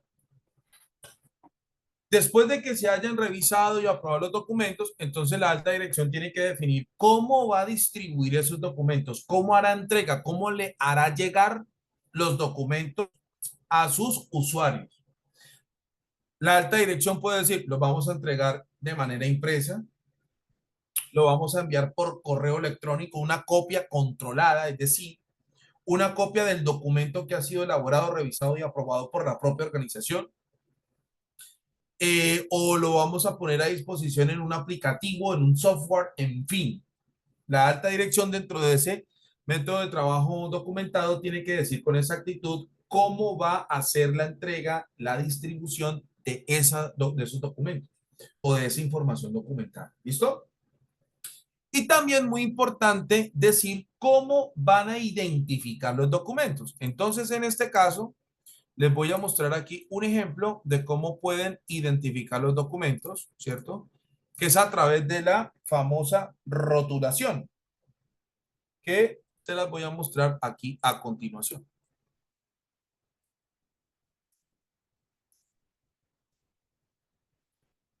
Ahí estamos. ¿Están todos observando el documento que les comparto en pantalla? ¿Me confirman, por favor?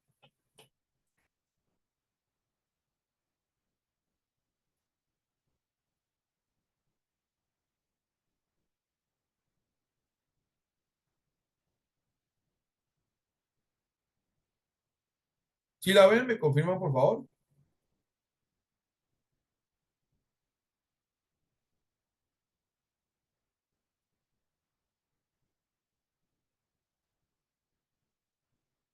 Bien,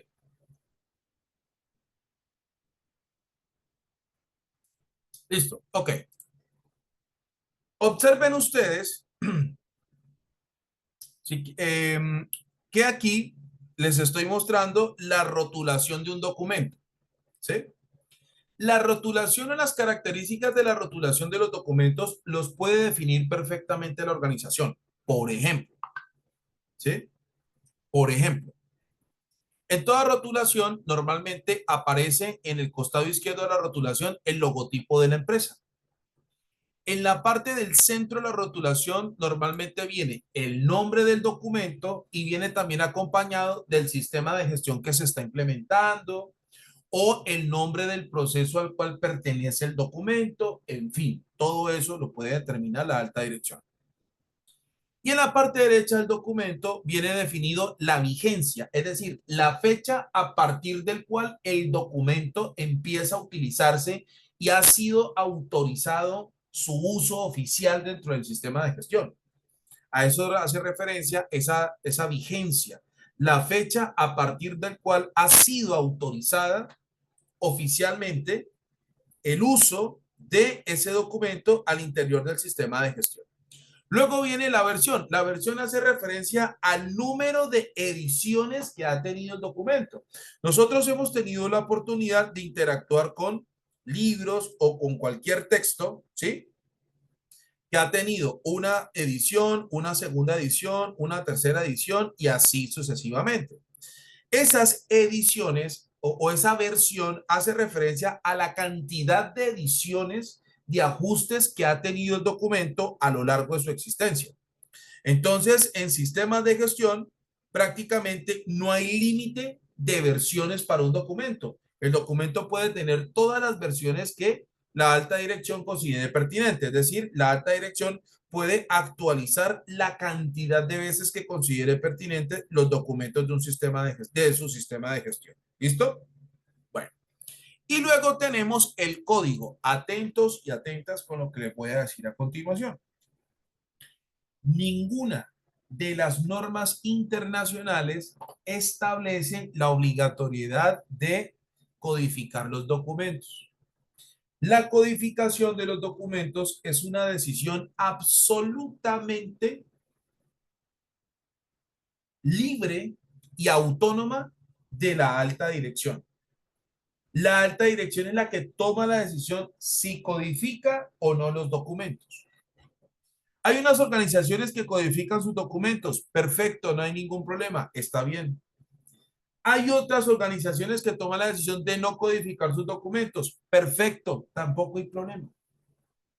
Entonces, para que a ustedes les quede absolutamente claro, nosotros los auditores no podemos arbitrariamente exigir que los documentos estén codificados, salvo que dentro del procedimiento para la administración y control de los documentos así lo haya determinado la organización. Es decir, si la organización dijo lo siguiente, todos los documentos del sistema de gestión tienen que estar codificados, eso quiere decir que en una auditoría aleatoriamente el auditor tiene que, ¿sí? El auditor tiene que llevar a cabo o asegurarse de que en un ejercicio de muestreo, todos los documentos que hacen parte de la muestra están codificados.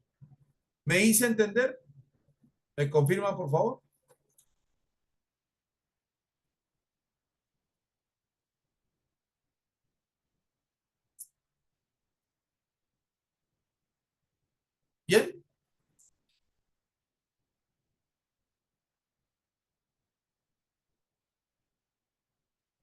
Ok, ¿listo?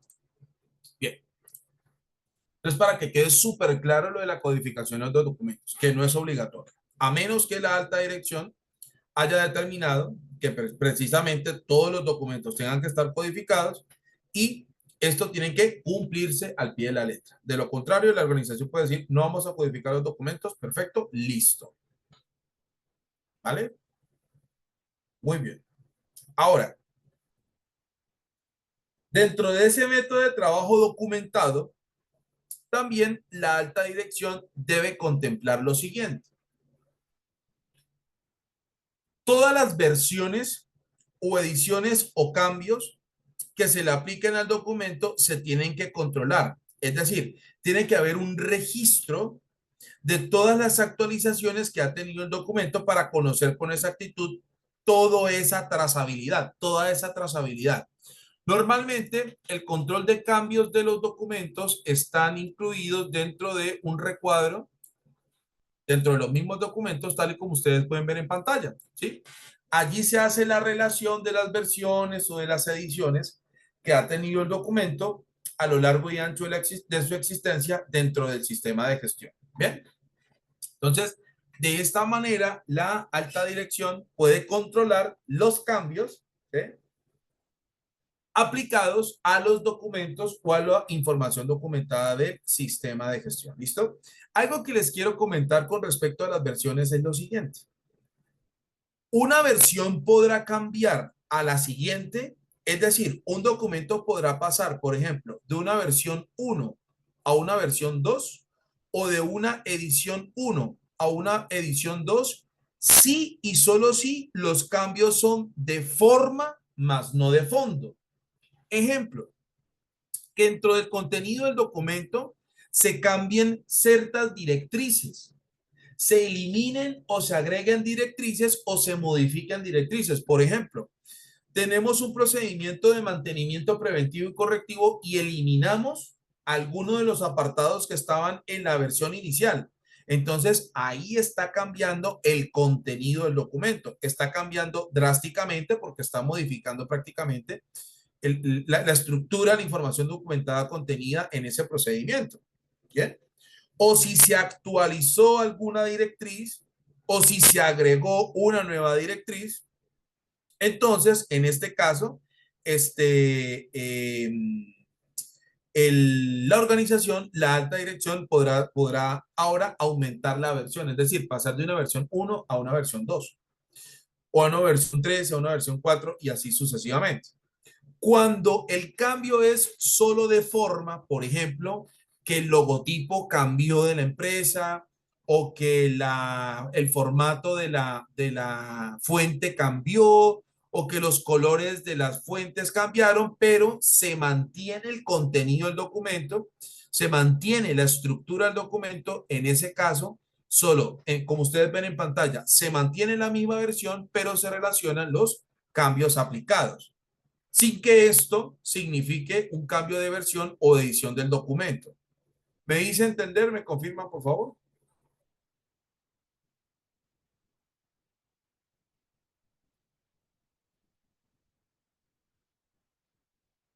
¿Listo? Muy bien.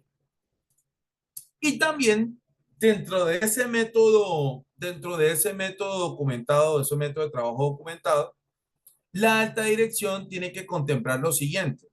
Primero, cómo se van a resguardar, proteger, almacenar, salvaguardar los registros que se generen producto del uso de esa información documentada. ¿Por qué razón? Porque los registros conformarán la base evidencial del sistema de gestión y esos registros los vamos a solicitar en un proceso de auditoría. Es decir, déjenme ver la realización de inspecciones, déjenme ver la realización de actividades de capacitación e información, déjenme ver la aplicación de la matriz de identificación de peligros y evaluación de riesgos, etcétera, etcétera. ¿Sí? Entonces la idea es poder conservar, poder proteger, poder salvaguardar, almacenar y en el peor de los casos poder recuperar esa información.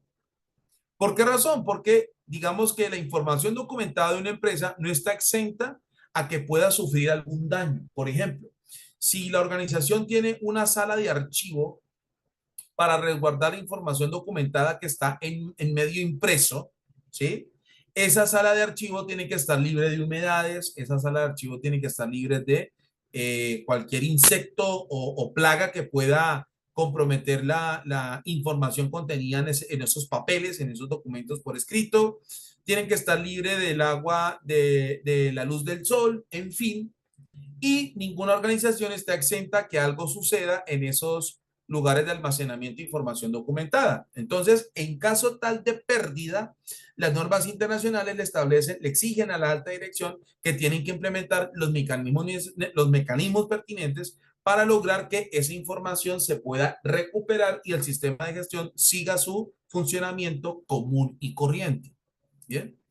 O si la información documentada se va a almacenar en medio magnético o electrónico, entonces la misma historia. ¿Qué tipo de medidas o copias de seguridad, por ejemplo, se estarían generando para garantizar y resguardar la información en caso tal de que haya una pérdida de esa información? Porque ninguna empresa está exenta que alguien robe información o se haga de manera indebida de información documentada, o alguien pretenda hackear las bases de datos de la organización, etcétera, etcétera, etcétera. ¿Sí?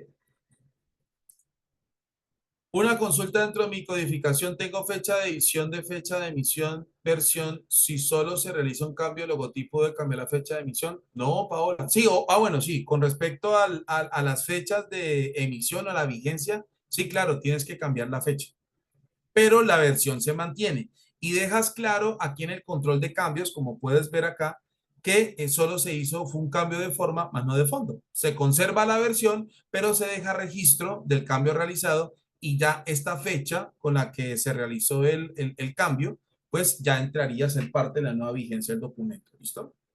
Entonces, es muy importante, mis estimados estudiantes, que tengan en cuenta que la organización tiene que garantizar la protección, digamos, la conservación y salvaguarda de esa información documentada para que en caso de pérdida se pueda recuperar sin problema y el sistema de gestión continúe su funcionamiento común y corriente.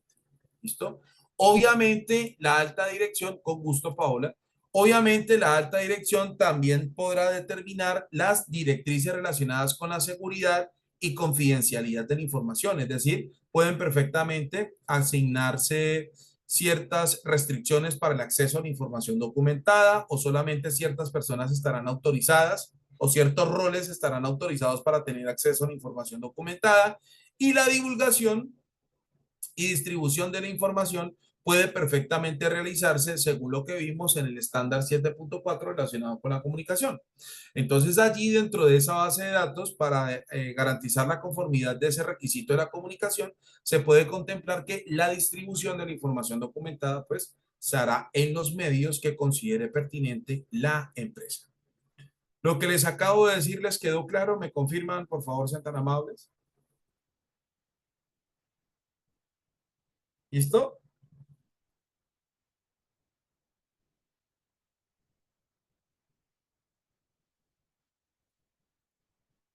Perfecto.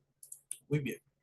Recuerden, mis estimados estudiantes, mañana nos encontramos a las 11 de la mañana, hora de Colombia, ya para dar por cerrado nuestro proceso de capacitación y formación. ¿Listo?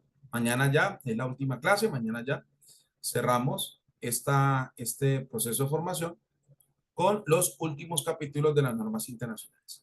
Muchísimas gracias por su asistencia, muchísimas gracias por su apoyo y nos encontramos mañana a las 11 de la mañana, hora de Colombia. Que pasen una muy feliz noche, que descansen y mañana nos encontramos de nuevo. Que Dios los bendiga, muchachos.